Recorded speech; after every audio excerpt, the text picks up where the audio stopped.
Today we're going to be 3D printing a massive submarine from Subnautica. So this is originally a 3D file that I found online, and link in the description below to the original files and all that. And this was one that I got when I had my Ender, and I thought I'll try it, and it was huge. It was also really complicated. There was tiny little parts as well. And I ended up shrinking it down, making a more simplified version for originally on the channel. But now we're returning, now that we have a K1, to make a full-sized version of this. So as the original designer intended. And this thing is absolutely stunning. Now, Subnautica is a game I've tried, but I've never played much of. But I have watched Neebs Gaming with Aspro playing it, and I've always enjoyed it. And this was definitely one of the coolest vehicles I've seen in that game.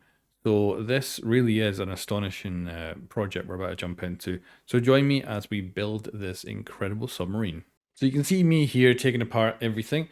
I decided to print the parts in white and black so that we can get two tones going on. Now originally I was going to paint at least one of them silver and make it obviously more submarine looking. But when I ended up putting it together with just the black and white, I was like, I kind of like how it turns out. So I ended up not bothering to paint it at all. Now these are some of the more complicated parts here. These are the back fins that do need support to print. So those are a bit more complicated, but this thing is mostly huge bits that are very nice to print off on the K1 because they actually stay connected to the base very, very easily. But there is also the smallest piece I've ever 3D printed as well that you'll see later on in this build too. So this build is some of the biggest pieces ever done and some of the smallest as well.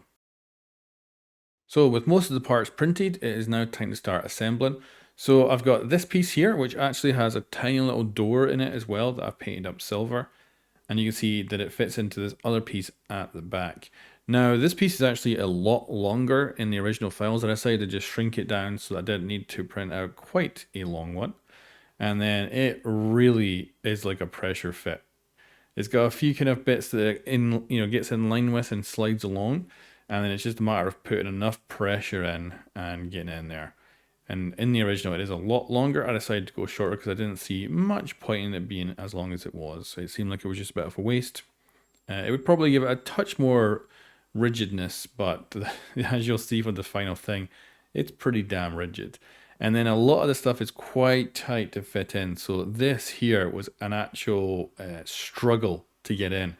Ended up having to whack it with a hammer just to just to ease it into place. But eventually it did go in. And I had to reset the door module as well. But yeah, that went pretty damn good. So now it was a matter of starting to actually glue things together and assemble. So the first thing is just a dry fit to make sure everything was going okay. There was no kind of surprises that weren't lining up or anything like that. And it was going to be a tough little fit to get everything to be kind of snug. But it all started to go very, very smoothly. No real issues. Just a bit of pressure needed at a few different points.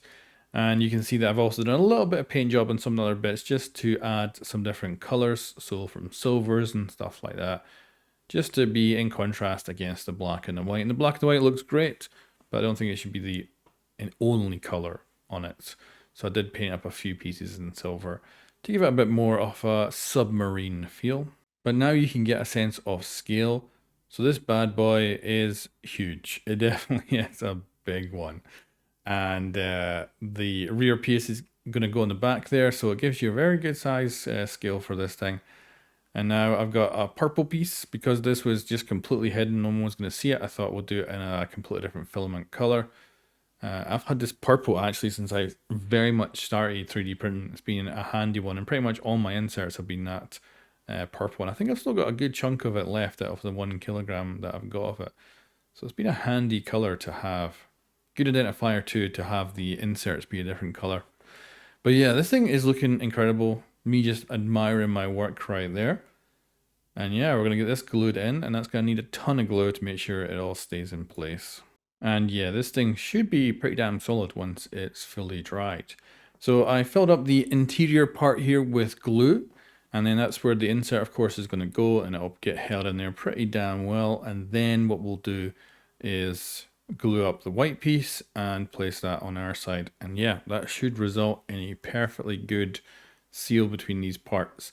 This is probably the bit with the least kind of connectivity. It's got one insert. Some of the other bits have actually got like a couple and they slot into different areas. This one only has the one, so I do want to make sure there's no give in it because any kind of gap here is going to be quite visible. So this is where I want to come in with a good chunk of glue and just make sure we've got a nice seal that isn't going to be like, you know, there's not going to be cracks through the entire submarine that you can see through. And this is where it all gets fitted in. And this was where I made a little bit of a change in the 3D files, and it was a tiny one. It's just that they printed flat, and then as the initial layer went up, it goes up and around and out. So it just doesn't actually print properly. So I pulled each piece down a chunk into the bed so that as a result of that, they're completely flush. So if I was to print it perfectly, there would be more of like a theme, like an actual joint from like metal going together. Whereas I took that back a bit to be a bit more flush and just easier to print as well. So this is me now admiring my work, and I'm very happy that I went with no paint at this point. I think the black and white looks amazing. Although this is a Cyclops, this is the name of the submarine, it's now looking very much like an orca, I think, with the black and white. So that is looking perfect. The next thing to do was to get some of the little bits added on now. So went and printed off the pods that go on the bottom. So they connect on with these little connectors. And then we got the pods on the side. So this was just a dry fitting to make sure everything was like all completely coming together fine. And then I just simply glued them up afterwards. So yeah, really looking sweet as hell at this point. And extremely happy with this. On the Ender that I used to have, or well, still do and still use, this just would not be possible for me to do at all. I'm sure I would have had a ton of fails doing it at this scale. So being able to do this with the K1 is incredible. Being able to do it at this speed too is amazing. Now, here is the smallest parts. And check out that wheel. So that's actually the control wheel, so you can control where the sub's going. And that is the smallest thing I have ever printed. So this may be one of the biggest 3D prints I've ever done, but I end up actually having some of the smallest parts as well. We've also got the drivetrain for the back, which is on its own axle, and then there's like 3 bits that fit on. Then there's a shroud that goes over the top as well. So yeah, really cool. And we did a bit of painting as well. I did some silver on, and you can see that I printed this part, which I think is the radar, in black and white. Or it might not be. I don't know, maybe the other pieces is a radar. But yeah, getting them all attached and looking good. Now we got to start assembling the back. So these are 2 fins that get pushed into the body structure. They fit in really good, but I am going to glue them in. So this was another little test fit to make sure everything's kind of looking good, lining up properly, and is all going to be fine.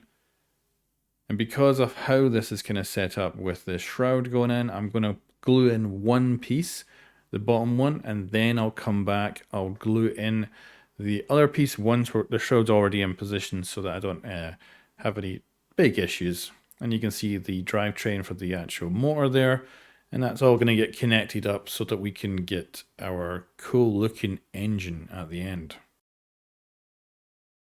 And what I've done for the actual paint job here is I've gone with the kind of axle being black. We've got a white part, and then the other 2 parts I've actually painted up to be silver.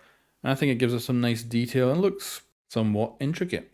And you can also see here some of the plating details that are in the 3D model that come out looking really nice. And yeah, fitting the engine onto the back there, I simply put glue in the hole and then stuck it all together. And the small silver bit, that can spun freely, but the bigger the bit at the back, I did actually glue that on because there's nothing to actually hold it in place. So it has to be glued on there. And yeah, awesome. So now let's start putting on what will be the finishing touches, which is going to be our tail fins. And these are going to help bring the whole thing together. And they are kind of a complex build. So you've got the bottom fin, which I glued on. Then I put the cowling on there. And now what I'm going to do is add on the fin. I've already put the glue in. So there's glue in the submarine part where the fin's going in, but also the 2 holes at the back. You can see the glue in there too. And it's just a matter of pressure fitting this thing. And it's kind of tight, but not too bad. And just adding pressure until the whole thing comes together. The 2 holes at the bottom where it connects to the other fin underneath do not have any glue. It should be held in place really well with the glue that we've got in for the other joints. I don't think it's going to come out anyway. But yeah, this thing is extremely nice. And this is, I think, quite an old 3D model as well that we're using, but really well put together. Like I say, when I first got this for the other printer, I thought, holy crap, it's big. I wasn't expecting it to be this large. And being able to do it in the size intended by the designer is so freaking cool. But yeah, here is the final product. Now you might be noticing that there is no dome on the front where the person would actually be in controlling the submarine for. That is available in the 3D print files, and I do have transparent filament, but there was just no way I could get it to print properly without like doing it in two halves. So I thought, I'm gonna not bother. I do want you to be able to see into the bridge and see the control systems and all that. And I didn't want to actually cover that up. So there's no dome, even though there should be, but we just use our imagination that it's there. And yeah, the design and the details are just lovely. I think this thing looks so good. I'm extremely happy with how it's come out.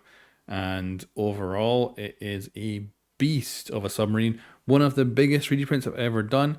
And I'm extremely happy to have done it. It looks so freaking cool.